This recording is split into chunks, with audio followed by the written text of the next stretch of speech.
Saudi আরব কিনা শেষ পর্যন্ত ইরানের বিরুদ্ধে যুদ্ধই শুরু করে দিল। গতকাল রাতে আমেরিকার মিলিটারির সাথে হাতে হাত মিলিয়ে সৌদি আরবের সৈন্যবাহিনী ব্যাপকভাবে বোমাবাজি করেছে ইরাকি পিএমএফ মিলিশিয়ার সদর দপ্তরে। আর যে আক্রমণে 20 জন মিলিশিয়ার নিশ্চিত মৃত্যুর খবর পাওয়া গেছে এখনো পর্যন্ত। কিন্তু তাৎপর্যপূর্ণ ঘটনা হলো এই যে সৌদি আরব যদিও তেহরানের ওপরে বোমাবর্ষণ করেনি, ইরাকে বোমাবর্ষণ করেছে, তবে এই বোমাবর্ষণ একরকম ইরানের ওপরেই। কারণ যে পিএমএফ সেনার ওপরে সৌদি আরব বোমাবর্ষণ করেছে সেই পিএমএফ সেনা ইরানের প্রক্সি গ্রুপ, ইরানের আইআরজিসির দ্বারা পরিচালিত হয় এই মিলিশিয়া গ্রুপ। সৌদি আরব এবং ইরান গোটা মুসলিম বিশ্বের এই দুই প্রধান শক্তিকে তাদের মধ্যে লড়িয়ে দেওয়ার ষড়যন্ত্র করছিল আমেরিকা যুক্তরাষ্ট্র দীর্ঘদিন ধরে। বিশেষ করে ইরান যুদ্ধে প্রথম থেকেই ডোনাল্ড ট্রাম্প চেয়েছিলেন সৌদি আরব যেন সরাসরি ইরানের বিরুদ্ধে যুদ্ধে নামে, আর সেই ঘটনাই কিন্তু গতকাল রাতে ঘটতে শুরু করলো। ইরান যখন মার্কিন যুক্তরাষ্ট্রের বিরুদ্ধে লড়াই করছে মধ্যপ্রাচ্য থেকে তার সমস্ত সামরিক ঘাঁটি গুটিয়ে দেওয়ার দাবি নিয়ে, তখন সৌদি আরব সেই মার্কিন সেনাকে সঙ্গী করে ইরানি প্রক্সি গ্রুপের উপরে ঝাঁপিয়ে পড়ছে, নির্বিচারে খুন করছে। অথচ এই সৌদি আরব যখন আমেরিকা গাজাতে গণহত্যা চালাচ্ছে, লেবাননে যখন ম্যাসাকার চালাচ্ছে, তখন নির্বিকার থেকেছে দীর্ঘকাল ব্যাপী। আর মধ্যপ্রাচ্যে এই জুলুমের বিরুদ্ধে যখন ইরান একের পর এক প্রক্সি গ্রুপ তৈরি করে মার্কিন সাম্রাজ্যবাদ এবং আধিপত্যবাদের বিরুদ্ধে লড়াই করছে, সেই সাম্রাজ্যবাদ বিরোধী এবং আধিপত্যবাদ বিরোধী ইরানি লড়াইকেই দেখে দেওয়ার চেষ্টা করছে সৌদি আরব। গতকাল সৌদি আরবের বিদেশমন্ত্রী ফয়সাল বিন ফারহান সরাসরি মুসলিম বিশ্বে ইরানের নেতিবাচক ভূমিকা নিয়ে তীব্র ধিক্কার জানিয়েছেন এবং তিনি দাবি করেছেন সৌদি আরবই একমাত্র মুসলিম বিশ্বের নেতা, সেখানে ইরান কেবলমাত্র বাছাই করে মুসলিম রাষ্ট্রগুলোকে আক্রমণ করছে, তাই তারা এবার ইরানের বিরুদ্ধে অবস্থান নিতে বাধ্য হচ্ছে। সব মিলিয়ে মধ্যপ্রাচ্যের রাজনৈতিক অবস্থা জটিল থেকে জটিলতর হয়ে যাচ্ছে। 28শে ফেব্রুয়ারি ইরান যুদ্ধ শুরু হবার পর এই প্রথম সৌদি আরব সরাসরি যুদ্ধে অংশগ্রহণ করলো কাল ইরাকের পিএমএফ মিলিশিয়াকে আক্রমণ করার মধ্য দিয়ে। মোহাম্মদ বিন সালমান দীর্ঘদিন ধরে সৌদি আরবের সৈন্যবাহিনীকে শক্তিশালী করছেন এবং আমেরিকা থেকে প্রচুর পরিমাণে অস্ত্রশস্ত্র কিনে দেশের সামরিক শক্তিকে একদিকে শক্তিশালী করা, অপরদিকে পাকিস্তানের সঙ্গে শক্তিশালী সামরিক চুক্তি ইতিমধ্যেই করে রেখেছে এই সৌদি আরব। লক্ষ্য ছিল তার দেশের তেল সম্পদকে রক্ষা করা, যদিও সেই তেল সম্পদকে রক্ষা করতে গিয়ে রীতিমতো হিমশিম খাচ্ছে এই মুহূর্তে সৌদি আরব। আমরা দেখলাম গতকাল এই মোহাম্মদ বিন সালমানের সৈন্যবাহিনীর সরাসরি আমেরিকার মিলিটারির সঙ্গে হাতে হাত রেখে কোঅর্ডিনেটেড অ্যাটাক করলো ইরাকের পিএমএফ মিলিশিয়া গ্রুপের উপর। আল জাজিরাতে হেডলাইন হয়েছে, সেখানে লিখেছে রিয়াদ সেজ its targeted attacks were done in coordination with the US military. Saudi Arabia তারা যে অভিযান চালিয়েছে সেই অভিযান প্রত্যক্ষ সহযোগিতায় করা হয়েছে আমেরিকার সৈন্যবাহিনীর সাথে। এইখানেই যত আপত্তি মধ্যপ্রাচ্যের, এখানেই যত আপত্তি আমাদের, এখানেই যত আপত্তি ইরানের। ইরান বরাবর এই অভিযোগ চালিয়ে আসছিল যখন আমেরিকা ইরানের উপরে দ্বিতীয়বারের যুদ্ধ শুরু করলো, তখন তলে তলে আমেরিকা আর সৌদি আরব তারা গোপন চুক্তি সম্পাদন করতে শুরু করেছে এবং ইরানের বিরুদ্ধে তারা ষড়যন্ত্র করছে। এই কারণেই ইরানের একাধিক প্রক্সি গ্রুপ সৌদি আরবকে শাস্তি দেওয়ার জন্য আক্রমণ শুরু করেছিল। ঝুলি থেকে কিন্তু সাপ বেরিয়ে এলো ঠিক এই ঘটনাতেই। তার জবাবে, অর্থাৎ সৌদি আরবের তেল খনিতে হামলা করার জবাব দিতে গিয়ে সৌদি আরব ডেকে আনলো কাকে? আমেরিকাকে। আমেরিকার সাহায্য নিয়েই সৌদি আরব হামলা চালালো ইরাকের এই ইরানি প্রক্সি গ্রুপের উপরে। অর্থাৎ বকলমে ইরান যে কারণে তার প্রক্সি গ্রুপকে সৌদি আরবের বিরুদ্ধে লড়াই করতে উৎসাহিত করেছে, সেই কারণ যে সত্য ছিল তা প্রমাণ হলো এই বয়ানটাই। Attacks were done in coordination with the US military. Saudi Arabia যদি সত্যিকারে একটি স্বাধীন সার্বভৌম রাষ্ট্র হয়ে থাকে তবে সে নিজেই লড়াই করুক এই সমস্ত মিলিশিয়ার বিরুদ্ধে। নিজে লড়াই না করতে পেরে আমেরিকাকে ডেকে এনে মধ্যপ্রাচ্যে অশান্তি তৈরি করা যে কাজ করছে এই রাষ্ট্রগুলো, এদের বিরুদ্ধে ইরান যুদ্ধ শুরু করেছে। তবে চলুন এবার দেখে নিই আমেরিকা এবং সৌদি আরবের এই মিলিত আক্রমণে পিএমএফ গ্রুপের উপরে কতটা ক্ষতি করতে পারলো। ইউএস সৌদি এয়ার স্ট্রাইকস কিল অ্যাটলিস্ট 20 ইরাকি ফাইটার্স। 20 জন ইরাকি পিএমএফ ফাইটার্স এর মৃত্যু হয়েছে বলে ইতিমধ্যে কনফার্ম। আক্রমণ চালানো হয়েছে পিএমএফ এর হেডকোয়ার্টার নিনেভেতে। বাসরার মিউনিশন ডিপোতে আক্রমণ করা হয়েছে রাতে। ক্রস বর্ডার লজিস্টিক ফ্যাসিলিটিজ অর্থাৎ ইরাক এবং ইরানের মধ্যে যে সংযোগ রক্ষাকারী যে ব্যবস্থাপনা রয়েছে সেখানে আক্রমণ করা হয়েছে। এবং ওয়াসিতে পিএমএফ গ্রুপে যে ড্রোন লঞ্চিং সাইট ছিল সেই সাইটগুলোতে বোমা বর্ষণ করেছে সৌদি এবং মার্কিন বাহিনী মিলিতভাবে। এখন স্বাভাবিকভাবে প্রশ্ন উঠতে পারে যে সৌদি আরব আক্রমণ করলো ইরাকের একটি মিলিশিয়া গোষ্ঠীকে, আর সেই গোষ্ঠীকে আক্রমণ করা কিভাবে ইরানকে আক্রমণ করার নামান্তর হয়? নামান্তর এই কারণেই হয় যে সৌদি আরব সরাসরি ইরানে আক্রমণ করবে সেই ধৃষ্টতা বা সেই সাহস সৌদি আরবের নেই। যদি সেই আক্রমণ করে ফেলে তাহলে দ্বিতীয় দিন জানতে হবে সৌদি আরবের জন্য অশেষ দুঃখ অপেক্ষা করছে। কারণ সৌদি আরবের কোনো তেল শোধনাগার, কোন তেলের খনি আস্ত থাকবে না, সেখানে হাজার হাজার মিসাইল এবং ড্রোন এসে আছড়ে পড়বে। তাই অগত্যা এই মুহূর্তে ইরানের অর্থ দ্বারা পরিচালিত, ইরানের মতাদর্শ দ্বারা পরিচালিত যে পিএমএফ গ্রুপ, সেই পিএমএফ গ্রুপের উপরে আক্রমণ করে ক্ষান্ত থাকলো সৌদি আরব। একটি বার্তা দিতে চাইলো যদি খুব বেশি সৌদি আরবে আক্রমণ করা হয় তাহলে সৌদি আরব চুপ করে বসে থাকবে না, আর আমেরিকাও চুপ করে বসে থাকবে না। আমেরিকাও তার সঙ্গে এসে লড়াই করবে সেই সমস্ত গোষ্ঠীর বিরুদ্ধে। একটি মজার সমীকরণ যে মধ্যপ্রাচ্যে ইসরায়েলের হয়ে লড়াই করে আমেরিকা যুক্তরাষ্ট্র, সেটা সর্বজন বিদিত। জায়নবাদের হয়ে আমেরিকা লড়াই করে, কারণ জায়নবাদের বন্ধু আমেরিকা যুক্তরাষ্ট্র। অদ্ভুতভাবে সৌদি আরবের হয়ে লড়াই করছে আমেরিকা যুক্তরাষ্ট্র। এই জায়গায় গিয়ে কিন্তু ইসরায়েলের সঙ্গে সৌদি আরব কোথাও মিলে যাচ্ছে। অদ্ভুত।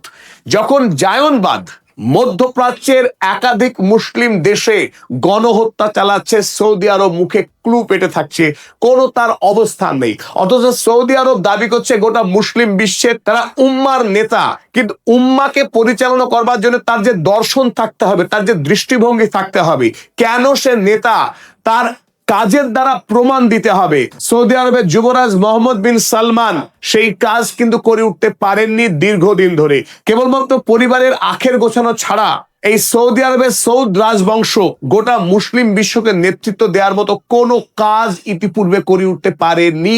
অথচ ইরান ইসলামিক ভাবাদর্শকে সামনে রেখে যে লড়াই করছে সাম্রাজ্যবাদের বিরুদ্ধে, শোষণের বিরুদ্ধে, এবং মুসলিম বিশ্বে যে সমস্ত অন্যায় হচ্ছে সেই অন্যায়ের বিরুদ্ধে যেভাবে আমেরিকা এবং ইসরায়েলের বিরুদ্ধে রক্ত ঝরিয়ে লড়াই করছে, সেই লড়াই করা ইরানের বিরুদ্ধেই রুখে দাঁড়াচ্ছে সৌদি আরব। পরিহাস। তবে চলুন এবার আমরা বুঝে নেওয়ার চেষ্টা করি সৌদি আরব কেন অসহায় বোধ করছে, আর কেনই বা রিটালিয়েশন অর্থাৎ প্রত্যাঘাতের পথে গেল। সৌদি আরবের নিজস্ব যুক্তিটা আমরা একটু বোঝার চেষ্টা করি এবার। সৌদি আরবকে গত কয়েকদিনে 3টি তেল ভর্তি জাহাজ, লাইলিয়া, এনসেলা এবং মাসা নামের 3টে সৌদি জাহাজে আক্রমণ করেছে হুথি গ্রুপ। ফলে পৃথিবীর কোনো জাহাজ ইন্স্যুরেন্স কোম্পানি আর এই সৌদি আরবের জাহাজগুলোকে ইন্স্যুরেন্স দিতে রাজি হচ্ছে না। ফলে বিদেশের তেল রপ্তানি ক্ষেত্রে সৌদি আরব বড়সড় ঝুঁকির মধ্যে পড়ে যায়। 1 নম্বর। 2 নম্বর, 25 তারিখে জাজান প্রদেশের আরামকো রিফাইনারি, যেখানে প্রতিদিনে 4 লক্ষ ব্যারেল তেল পরিশোধিত হয়, সেই পরিশোধনাগারে আক্রমণ হয়ে যায়। 3 দিন ধরে দাও দাও করে আগুন জ্বলে। সেই রিফাইনারি এখন কমপ্লিটলি সাসপেন্ডেড অবস্থায় পড়ে রয়েছে। এই আক্রমণ চালিয়েছিল হুথি। আবার এই হুথি একই দিনে ইয়ানবু ক্রুড করিডরে মিসাইল হামলা চালায়। সেই মিসাইল হামলা করার পর এই ইয়ানবু করিডরের ব্যাপক ক্ষতি হয়, কারণ ইয়ানবু করিডরের মাধ্যমে যে তেল ইয়ানবু পোর্টে এসে পৌঁছাতো সেই ব্যবস্থাপনা বিপর্যস্ত হয়ে যায়। আবার 2 দিনের মাথাতেই আরো বিভৎস, আরো ভয়ঙ্কর আক্রমণ হয়ে যায় আবকাইক প্রক্রিয়াকরণ কেন্দ্রে। পৃথিবীর সর্ববৃহৎ খনিজ তেলের প্রক্রিয়াকরণ কেন্দ্র আবকাইক, যেখানে একদিনে 70 লক্ষ ব্যারেল তেল প্রক্রিয়াকরণ হয়। সেই আবকাইকের ড্রোন হামলা হয়ে যায়, আর এই হামলার দায়িত্ব স্বীকার করে হুথি গ্রুপ। আর 26, 27 এবং 28 এই 3 দিনে 30টিরও অধিক ড্রোন হামলা করা হয় ইরাকের এই পিএমএফ মিলিশিয়া গ্রুপের পক্ষ থেকে, যাদেরকে গত রাতে আজ 29 তারিখ ভোরবেলায় ব্যাপকভাবে প্রত্যাঘাত শুরু করে সৌদি আরব এবং আমেরিকা মিলিতভাবে। তবে সৌদি আরবের জন্য আরো যেটা যন্ত্রণাদায়ক, এই হুথি গ্রুপ গত 20 জুলাই থেকে একরকম হাতকড়া পরি রেখেছে সৌদি আরবের অর্থনীতির চালিকা শক্তি প্রাণ ভোমরা হচ্ছে তার বিদেশের বাজারে তেল রপ্তানি করা। তেল যদি বিক্রি করতে না পারে সৌদি আরব, তবে সৌদি আরব আর সোনার সৌদি আরব থাকবে না। অথচ এই হুথি গ্রুপ গত 20 জুলাই থেকেই বাব আল মান্দাবকে বন্ধ করে রেখেছে। বাব আল মান্দাব আপনারা প্রত্যেকেই জানেন যে এশিয়া মহাদেশের ইয়েমেন এবং আফ্রিকার জিবুতির মাঝখানে একটা সংকীর্ণ জলপথ, যে জলপথ একদিকে লোহিত সাগর, এদিকে আডেন উপসাগরকে সংযুক্ত করে।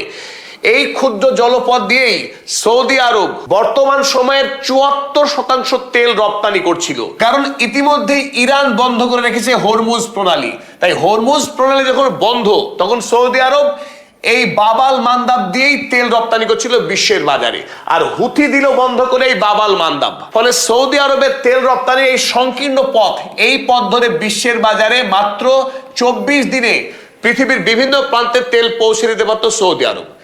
এই পথ বন্ধ হয়ে গেল এই পথ। কেবল পড়ে রইল সুয়েজ ক্যানেল। এই সুয়েজ ক্যানেলের মাধ্যমে ভূমধ্য সাগর ধরে গোটা আফ্রিকা মহাদেশকে পরিক্রমা করে এইভাবে উত্তমাশা অন্তরীপ হয়ে মাদাগাস্কারকে পিছনে ফেলে তারপর বিশ্বের বাজারে তেল রপ্তানি করতে হচ্ছে এখন সৌদি আরবকে। বিগত কয়েকদিনে জাহাজ ভর্তি তেল বেরিয়ে গেছে সুয়েজ ক্যানেল হয়ে, কিন্তু বিশ্বের বাজারে পৌঁছয়নি। কবে পৌঁছাবে এখনো অনেক দেরি, কারণ এই গোটা আফ্রিকা মহাদেশকে পরিক্রমা করে ঘুরে ঘুরে এসে 54 দিন সময় অতিক্রম করে বিশ্বের বাজারে তেল রপ্তানি করতে হবে এখন সৌদি আরবকে। আর নিশ্চিতভাবেই এর পশ্চাতে হাত রয়েছে ইরানের, কারণ এই হুথি গ্রুপ ইরানের নির্দেশ ছাড়া বাব আল মান্দাব কখনোই বন্ধ করতো না। ডোনাল্ড ট্রাম্প এবং সৌদিকে একসঙ্গে বার্তা দিয়েছে ইরান, যে ইরানের বিরুদ্ধে যদি লড়াই করা হয় তাহলে না হরমুজ প্রণালী না বাব আল মান্দাব কোনো পথ দিয়ে সৌদি আরব 1 ব্যারেল তেল বিক্রি করতে পারবে না, এবং সেটা বর্তমানে করে দেখিয়েছে। এখানে দুটো ব্যাখ্যা হতে পারে, যে সৌদি আরব যখন তেল বিক্রি করতে পারছে না, তার দেশের তেল পরিকাঠামোতে ইরান আক্রমণ করছে, তাহলে অবশ্যই বদলা নেবে সৌদি আরব, সুতরাং সৌদি আরব বদলা নিয়েছে। কিন্তু ইরানের যুক্তি কি?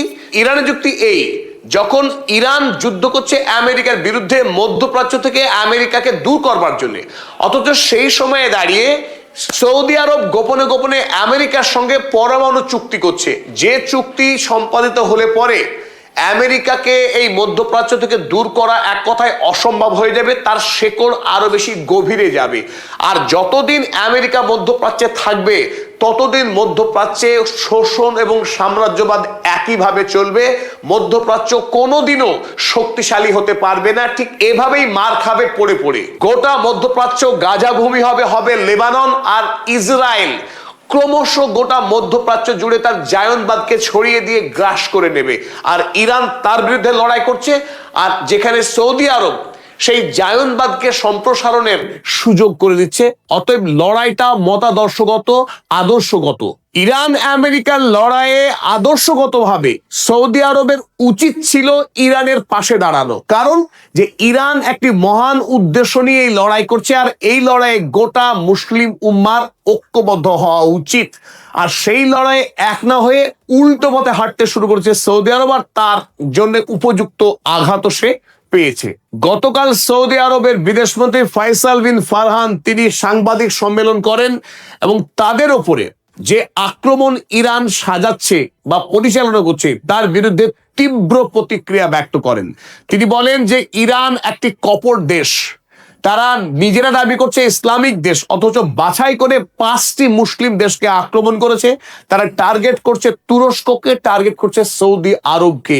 এটা সর্বৈব অন্যায় বলে তিনি দাবি করলেন। কিন্তু গোটা পৃথিবী জানে, আমরা সবাই জানি যে ইরান কোনো মুসলিম দেশকে টার্গেট করেনি। ইরান টার্গেট করেছে ওই সমস্ত মুসলিম দেশ, যে সমস্ত মুসলিম দেশের ব্যক্তিত্ব নাই, যাদের কোনো সার্বভৌমত্ব নেই, যারা আমেরিকাকে এনে তাদের দেশে সামরিক ঘাঁটি তৈরি করতে দিয়েছে, বাছাই করে সেই সমস্ত সামরিক ঘাঁটিগুলিকে আক্রমণ করেছে ইরান। কোনো মুসলিম দেশকে আক্রমণ করেনি। অথচ তিনি, অর্থাৎ এই ফারহান, সম্পূর্ণ মিথ্যা কথা বলে গোটা পৃথিবীর মুসলিম বিশ্বের নেতা হওয়ার চেষ্টা করছেন আরো একবার। আর গোটা পৃথিবী জানে তাদের পরিচয় কি আসলে। যখন গাজাতে ৭৮,০০০-এরও অধিক সাধারণ মানুষ খুন হলো পাশবিক কায়দায় ইসরায়েলি আইডিএফ সেনা মার্কিন বোমাতে যখন খুন হচ্ছেন, পাশাপাশি আরো ১৯ লাখ মানুষ এভাবে না খেতে পেয়ে কঙ্কাল সার হয়ে যাচ্ছে, মায়ের কোলে থাকা মৃত জীবিত শিশু। এই ছবি কি দেখে না মোহাম্মদ বিন সালমান কি জানে না যে সুদানে এক মহামানবিক সংকট তৈরি হয়েছে, যে মানবিক সংকটের পিছনে দায়ী আরব আমিরাতের মতো রাক্ষসের রাষ্ট্র। সেই রাষ্ট্রের বিরুদ্ধে লড়াই করেছে কে? ইরান। এই গাজার বিরুদ্ধে লড়াই করছে কে? ইরান। কোথায়? সৌদি আরব। এদিকে লেবানন ম্যাসাকার, লেবাননে প্রতিদিন নতুন নতুন নামে ইসরায়েল যে আগ্রাসন চালাচ্ছে, যে আগ্রাসনকে প্রতিদিন সাহায্য করছে আমেরিকা যুক্তরাষ্ট্র। এই সমস্ত মুসলিম বিশ্বের ক্রাইসিসের বিরুদ্ধে সৌদি আরবের কণ্ঠস্বর কোথায়? Where is the Saudi voice? Saudi আরবের কোনো অবস্থান আছে? এর বিরুদ্ধেই ইরানের লড়াই। তাহলে প্রশ্ন কিন্তু খুব জটিল যে মুসলিম বিশ্বের নেতৃত্বের দায়ভার কার কাছে আছে? সেই সৌদ বংশের কাছে আছে, যে সৌদ বংশ নিজের পরিবারকে ক্ষমতায় টিকিয়ে রাখা ছাড়া, আর সেই ক্ষমতায় টিকিয়ে রাখার জন্য আমেরিকার পদলেহন করা ছাড়া যে কিছুই বোঝে না। সেই সৌদি কি মুসলিম উম্মার নেতা, নাকি আসল নেতা ইরান, যে সত্যিকারের লড়াই লড়ছে, নিজস্ব প্রযুক্তি তৈরি করে আমেরিকার সঙ্গে লড়াই করে আমেরিকাকে যুদ্ধে পরাস্ত করছে? ওদিকে অন্য রাষ্ট্র যে আমেরিকার অনুগ্রহে বেঁচে আছে। তবে এদিকে আজ প্রথমবারের মতো ইরান সরাসরি আক্রমণ চালিয়েছে জর্ডনের মুওয়াফাক সালটি এয়ারবেসে, যেখানে বিপুল সংখ্যক মার্কিন সেনা মোতায়েন আছে। প্রথমবারের মতো ইরান প্রত্যাঘাত নয়, সরাসরি আক্রমণ চালালো মার্কিন কোন সেনা ছাউনিতে।